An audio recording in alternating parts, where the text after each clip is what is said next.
మోకాల నొప్పులకు ఎటువంటి సర్జరీ లేకుండా ఎపియాన్ పెయిన్ క్లినిక్ అందిస్తున్న అత్యాధునిక చికిత్స. హోమియోపతి, ఆయుర్వేదం, అలోపతి లేదా ఇంగ్లీష్ మెడిసిన్ ఏదంటారు. ఇవన్నీ ఓకే. వీటన్నిటికి అంటే ఏం చేస్తారో అది హోమియోపతి అంటే చిన్న చిన్న గోల్ ఉంటాయి అవి. ఆయుర్వేదం అంటే పసర్లు అవి ఇస్తారు, కషాయాలు అవి ఇస్తారు.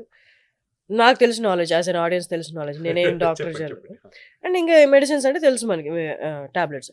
ఓన్లీ ఫుడ్ తోటి ఇది ఏ కోవలోకి వస్తుంది. ఓన్లీ ఫుడ్ తోటి నేను ఏ ఫుడ్ మారిస్తే చాలు నేను రోగాన్ని నయం చేస్తాను. అది ఎలాంటి రోగమైనా, ఈవెన్ క్యాన్సర్ కూడా క్యాన్సర్ ని ట్రీట్ చేస్తాను ఫుడ్ తోని. ఫుడ్ తోటి ఏ కోవలో ఇది ఏ కోవలోకి వస్తుంది. ఆ ట్రీట్మెంట్ ఎలా వర్క్ అవుతుంది? ఫస్ట్ ఏంటంటే అది పిచ్చితనంలో కొంత వస్తుంది. పిచ్చి వాళ్ళు అంటాను నేను. వాళ్ళకి ఫస్ట్ ట్రీట్మెంట్ ఇవ్వాలి. వాళ్ళకి ఏంటంటే కొద్దిగా కౌన్సిలింగ్ ఇచ్చి కూర్చోబెట్టి ఇట్లా కాదని చెప్పాలి వాళ్ళకి. కాకపోతే ఏంటంటే ఇప్పుడు ఏంటంటే జనం ఎట్లయిపోయారంటే గట్టిగా వితండవాదం చేసిన వాళ్ళు తోపైపోతున్నారు. ప్రాక్టికల్లీ అంటే గట్టిగా మాట్లాడి ఇది నిజం అని చెప్పగలిగితే, అంటే కాన్ఫిడెన్స్తో అబద్ధం చెప్పినా కూడా అది ఫ్యాక్ట్ చెక్ అని ఒకటి ఉంటుంది. నేను ఇన్స్టాగ్రామ్లో కావచ్చు, దేనిలో ఫ్యాక్ట్ చెక్ ఉంటుంది చూస్తారు. ఆ ఫ్యాక్ట్ చెక్ ఎవరికి అవసరం లేదు. అది ఫ్యాక్టా ఫాల్సా అవసరం లేదు. కాన్ఫిడెంట్గా చెప్పిరా చాలు, అది నమ్మడం. అట్లా అయిపోయింది. ఓన్లీ ఫుడ్ తోని మీరే చెప్పారనుకోండి, నేను మీ ఫుడ్ తోటి నాకు జబ్బు నయం చేస్తానని, నాకు వెంటనే క్వశ్చన్ వస్తుంది, హౌ, ఎలాగా, ఏ ఫుడ్ లోపలికి వెళ్ళి ఏం చేస్తుంది, ఎట్లా క్యాన్సర్ గడ్డని కడిగిస్తుంది? ఎస్, నేను చెప్తాను ఇప్పుడు దానికి ఆన్సర్. మంచిగానండి, ఇంట్రెస్టింగ్ ఉంటుంది. ఎట్లా చెప్తారంటే ప్రతి క్యాన్సర్ కణం ఎట్లా ఏం యూజ్ చేసుకుంటుంది అంటే ప్రతి కణానికి గ్లూకోజ్ అవసరం. ఓకేనా, దానికి శక్తి అవసరం. ఒకవేళ గనక మనం ఆ గ్లూకోజ్ని అరికట్టగలిగితే, అంటే దానికి వెళ్ళే శక్తిని ఆపగలిగితే, దాన్ని ప్రాపర్ డైట్ తోని దానికి గ్లూకోజ్ వెళ్ళకుండా మనం ఆపగలిగితే క్యాన్సర్ని మనం తగ్గించుకుంటాం. నేను చెప్పే డైట్ వల్ల అట్లా జరుగుతుంది, నేను ఇచ్చే మందుల వల్ల అది జరుగుతుంది అని ఎఫెక్టివ్గా చెప్పాను అనుకోండి, మీకు ఆ ఆరా క్రియేట్ అయింది అనుకోండి, నమ్ముతారు, డెఫినెట్లీ నమ్ముతారు. అప్పుడు మీరు ప్రశ్నించాల్సింది ఏంటంటే కేవలం డైట్తో ఓన్లీ క్యాన్సర్ సెల్కి, ఓన్లీ క్యాన్సర్ కణానికి లేదా క్యాన్సర్ గడ్డకి, దానికి మాత్రమే నువ్వు ఎనర్జీని ఎట్లా ఆపగలుగుతావు, మిగతా బాడీకి ఏం చేస్తావు, అది అడగరు. అదే జరుగుతుంది ఇక్కడ. ఇప్పుడు ఏంటంటే ఇట్లా ఒక్కరే ఉన్నారు, ఓకేనా, ఆయన ఏంటంటే నేను ఓన్లీ డైట్తోని క్యాన్సర్ ట్రీట్ చేసిన అంటాడు. అది అబద్ధం అండి, అది ప్లేన్ అబద్ధం.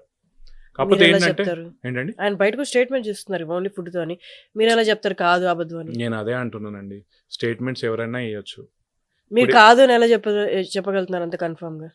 కాదు కాబట్టి అది మీరు చూసారా, ప్రూఫ్స్ చూసారా? కాదండి, ప్రూఫ్స్ అంటే ఎట్లా అంటే మీరు తినే ఆహారంతో నయమయ్యేది ఉంటే అది ఎప్పుడు నయమయ్యేది, అసలు రాదు క్యాన్సర్. కాకపోతే ఇంకోటి గమనించాల్సింది ఏంటంటే దీనికి ఆన్సర్ అడగాల్సింది మీరు తప్పు వ్యక్తిని అడుగుతున్నారు. అంటే ఫస్ట్ మీరు అడగాల్సింది ఎవరిని, ఒకవేళ ఇప్పుడు నేను modern medicine, proven medicine follow అయ్యే వ్యక్తిని పట్టుకొని డైట్ వల్ల క్యాన్సర్ తగ్గదు అని మీరు ఎలా అంటున్నారు కదా, డైట్ వల్ల ఎవరైతే క్యాన్సర్ తగ్గుతుంది అంటున్నారో వాళ్ళని పట్టుకుని అడగాలి అసలు ఎట్లా తగ్గుతుంది అని చెప్పి. నేను అది ట్రై చేస్తున్నాను, ఓకేనా.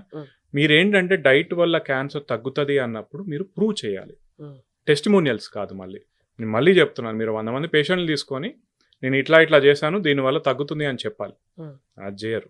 దాని కౌంటర్ ఏముంటుంది తెలుసా, మీ ఇంగ్లీష్ మందుల వల్ల సైడ్ ఎఫెక్ట్స్ వస్తాయి. ఇంకొక ఇంటర్వ్యూలో ఏముంటుందంటే కీమోథెరపీ వల్ల అసలు ఒక్క పేషెంట్ కూడా మంచిగా దాఖలాలు లేవు, దానివల్ల ఫుల్ సైడ్ ఎఫెక్ట్స్ వస్తాయి అని అంటారు. నేను మళ్ళీ అదే చెప్తున్నాను, ఫస్ట్ ఎఫెక్ట్ గురించి మాట్లాడండి, తర్వాత సైడ్ ఎఫెక్ట్ గురించి మాట్లాడండి. ఫుడ్ వల్ల, ఓన్లీ డైట్ వల్ల క్యాన్సర్ అవ్వదు 100%. ఒకవేళ అవుతుందని మీరు అంటే కనుక దానికి ఎట్లా అంటున్నారో ప్రూవ్ చేయాల్సిన బాధ్యత మీ మీద ఉంటుంది. అర్థమైందా మేడం? అంటే మీరు ఇప్పుడు ఒక కొత్త మెషిన్ కనుక్కున్నారనుకోండి, అది ఎట్లా పనిచేస్తుందని చెప్పాల్సిన బాధ్యత మీ మీద ఉంటుంది, కానీ అది ఎందుకు పనిచేయదో చెప్పాల్సిన బాధ్యత అపోజిట్ వాళ్ళ మీద ఉండదు. అన్లెస్ ఇట్ ఈస్ ప్రూవెన్, అప్పటి వరకు ప్రతి ఒక్కరు మిమ్మల్ని కౌంటర్ చేస్తూనే ఉంటారు, అవునా కదా? అది నిజంగా ఫ్యాక్ట్ అయితే మీరు చెప్పాలి కదా బయటికి వచ్చి. నేనేమంటానంటే ఆయనకు పాపం ఎందుకు ఓన్లీ తెలుగు స్టేట్స్ వల్లే ఎందుకు బాగుపడాలా, మీ మహత్యంతోని మొత్తం దేశమంతా ప్రపంచం అంతా బాగుపడాలి కదా, సో మీరు ఎట్లా చేస్తున్నారో బయటికి చెప్పొచ్చు కదా అంటే చెప్పలేదు ఇంకా ప్రస్తుతానికైతే. నేను అడుగుతాను మళ్ళీ, వీరమాచినేని రామకృష్ణ అని ఉంటారు అన్నట్టు, ఆయన మేజర్ ఇట్లా ప్రొపగండా చేస్తూ ఉంటారు. ఏంటంటే నేను ఓన్లీ డైట్ అన్ని దేశాల్లో ఫాలో అవుతున్నారు కదా, ఎక్కడండి నాకు తెలియదు ఇంకా. అంటే ఆ పేషెంట్స్ అయితే నేను చూడలేదు. ఫర్ ఎగ్జాంపుల్ ఆయన షేర్ చేసిన రిపోర్ట్స్ ఏవైతే ఉన్నాయో అవి తీసుకొని చూస్తే, నాకు తెలిసిన హాస్పిటల్స్ నుంచి రిపోర్ట్స్ తెచ్చించుకొని చూస్తే కనుక వాళ్ళు ఆల్రెడీ ట్రీట్మెంట్ తీసుకున్న వాళ్ళు. వాళ్ళు ఆల్రెడీ ట్రీట్మెంట్ తీసుకున్న వాళ్ళకి Radiation. రేడియేషన్ కావచ్చు, కీమో కావచ్చు, సర్జరీ కావచ్చు, అవి అయి ఉన్న వాళ్ళని వాళ్ళు టెస్టిమోనియల్స్లో ఎట్లుంటుందంటే ఓన్లీ డైట్ వల్ల అని ఉంటుంది ఒకటి. లేదా రెండోది ఏంటంటే ఎవరైతే ఇప్పుడు నా దగ్గర వచ్చిన ఒక పేషెంట్ ఎట్లా ఉన్నారంటే వాళ్ళ బిల్స్ షేర్ చేశాను. వాళ్ళు ఏంటంటే కార్సినోమా ఎండోమెట్రియం అంటారు, అంటే గర్భసంచి క్యాన్సర్ లంగ్లో మెటాస్టైస్ అయింది. సో ఓన్లీ డైట్ వల్ల క్యూర్ చేసిన అన్నారు అన్నట్టు. అది అవ్వలేదు. ఓకేనా. కాబట్టి నేను వాళ్ళని అడిగాను ఒకసారి వచ్చి బయట మాట్లాడతారా అని. నేను చెప్పాను కదండి, అంటే వాళ్ళకి ఎట్లా ఉంటుందంటే పేషెంట్స్ కూడా when they accept that nothing is going to happen, వాళ్ళు ట్రై చేస్తారు. అది సక్సెస్ అవ్వకున్నా కూడా ఓకే పర్లేదు అనుకునే వాళ్ళు ఉంటారు. నాకు వాళ్ళతో కూడా ప్రాబ్లం లేదండి. అంటే నేను ఏమంటున్నా అంటే టర్మినల్ ఇల్ పేషెంట్ కనుక నేను ఏం చేయలేము అనుకున్న వాళ్ళని కనుక నేను డైట్తో క్యూర్ చేస్తా అనుకో, నువ్వు తీసుకొని ట్రీట్మెంట్ చేయి, ఏదో ఒకటి చేయి, ప్రాబ్లం ఏం లేదు. కానీ కొంతమంది ఏమవుతారంటే ఇది నమ్మడం వల్ల ఎర్లీ స్టేజెస్లో వచ్చి కూడా ట్రీట్మెంట్ తీసుకునే అవకాశం ఉంది, డైట్తో నేను మంచిగా అయిపోతా అని చెప్పి. వాళ్ళకి ప్రోగ్రెస్ అయితే కష్టం కదా.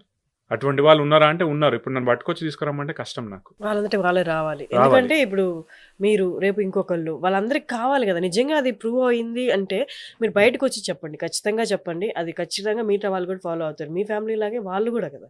నేను అనేది ఏంటంటే అండి, ఒకవేళ ఇది కరెక్ట్గా నిజమే ఓన్లీ డైట్ వల్ల మంచిగా అవుతుంది అంటే every one should follow it. నేనే ప్రొపగేట్ చేస్తానని చాలాసార్లు అంటాను, కానీ ప్రూఫ్ లేకుండా నేనే ప్రూఫ్ నేను ఎంతమంది ఇచ్చాను బిఫోర్ ఆఫ్టర్ అని పెడితే ఏం స్టూపిడిటీ అది. కౌంటర్ చేయాలంటే సంస్థలు బయటికి రావాలి. అంటే మళ్ళీ గవర్నమెంట్ సీటే పోతా ఉంటాను నేను ఎప్పుడు. గవర్నమెంట్ ఏం చేస్తుంది అంటే యాజ్ అన్ ఆడియన్స్, లేకపోతే పేషెంట్స్ పరంగా చూస్తే నాకు మీతో ఇంపార్టెన్స్ లేదు, నాకు మీతో పని లేదు, మీ మెడిసిన్ తో పని లేదు, ఆయుర్వేదమా మీరు ఏం పేర్లు పెడతారు, హోమియోపతి, వీటి ఎవరితో నాకు ఏం పని లేదు. నాకు నా ఆరోగ్యం కావాలి. నా డబ్బు కష్టపడిందంతా నా హెల్త్ మీదే పెట్టేసుకుంటే నా ఫ్యామిలీ ఏమైపోతుంది.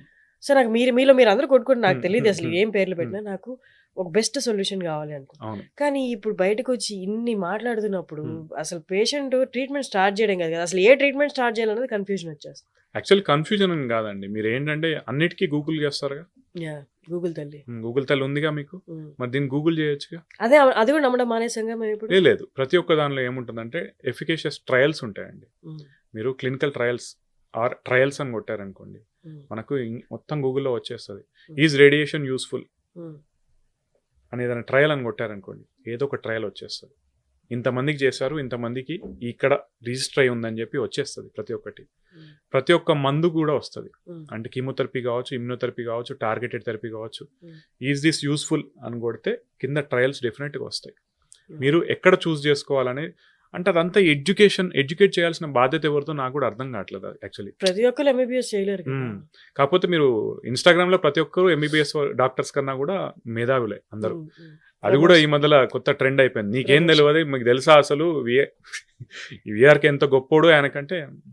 సరే ఓకే. ఈ మధ్య కాలంలో చూసాను సార్, మీరు అంటుంటే స్టాక్ మార్కెట్ ని అంటే ఈ స్టాక్ కొనండి ఆ స్టాక్ కొనండి అని పెట్టే వాళ్ళకేమో గవర్నమెంట్ రెగ్యులేషన్స్ పాస్ చేసింది. ఏంటంటే మీరు ఇట్లా చేసి జనాలు డబ్బు పోగొడుతున్నారు కాబట్టి మీరు ఇలాంటివి పెట్టకూడదు, ఒకవేళ పెట్టినా ఇది నా సొంత ఒపీనియన్, లాస్ట్ లో డిస్క్లైమర్ ఇవ్వాలి.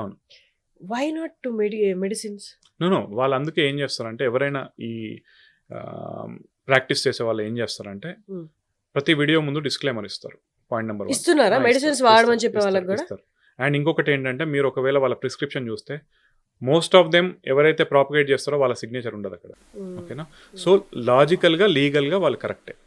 ఇంకొకటి ఏంటంటే వాళ్ళ మీద ఎప్పుడు మనం యాక్షన్ తీసుకోవచ్చు అంటే if the patient comes and says that ఈయన నాకు ఓన్లీ డైట్తోని కావచ్చు, ఓన్లీ ఆయుర్వేదం వాడడం వల్ల నా క్యాన్సర్ ట్రీట్ చేస్తా అని చెప్పాడని చెప్పి వాళ్ళు ఒకవేళ చేస్తే కనుక మ్యాజిక్ రెమెడీస్ యాక్ట్ అని ఉంటుంది, దాని కింద మనము అరెస్ట్ చేసే అవకాశం ఉంటుంది. కానీ చెయ్యరు. ఇంకొకటి ఏంటంటే చాకచక్యంగా కొంతమంది ఫాలో అయ్యేది ఏంటంటే ఇప్పుడు ఆయుర్వేదిక్ హాస్పిటల్ ఉంది ఒకటి, వాళ్ళు ఏం చేస్తారంటే అమ్మ మీరు అక్కడ తీసుకునే ట్రీట్మెంట్ కూడా తీసుకోండి, అంటే వదిలేయకండి, అవన్నీ తీసుకుంటూ మా మందులు వాడండి, మీకు మంచి ఎఫెక్ట్ ఉంటుంది, అదైతే వదలొద్దు అని చెప్తారు అన్నట్టు. ఎందుకు నాకు 2 డబ్బులు, అక్కడ ఫీజు ఇక్కడ ఫీజు, అది అడగాలి కదా, అడగరు. సో వాళ్ళకి ఏం చెప్తారంటే ఓన్లీ మోడర్న్ మెడిసిన్ వాడితే ఇప్పుడు సైడ్ ఎఫెక్ట్స్ భూతం ఉందిగా, సైడ్ ఎఫెక్ట్స్ ఎక్కువగా ఉంటాయి, సైడ్ ఎఫెక్ట్స్ మేము తగ్గిస్తాం. ఇంకో కొంతమంది ఇంట్రెస్టింగ్గా చేస్తారు ఏంటంటే మీకు అక్కడ అంతా ట్రీట్మెంట్ అయిపోయినాక రండి, సైడ్ ఎఫెక్ట్స్ ఉండకుండా ఉండేందుకు మేము మందులు ఇస్తామంటారు. రేడియేషన్ తీసుకుందాం, నెక్ భాగంలో రేడియేషన్ ఇచ్చారు, వాళ్ళకి మింగడంలో ఇబ్బంది వస్తుంది, 2 వారాలు నువ్వేం వాడలేదు అనుకో, రేడియేషన్ అయిపోయిన తర్వాత కామ్గా ఉన్నారనుకోండి, గ్రాడ్యువల్గా తగ్గిపోతుంది.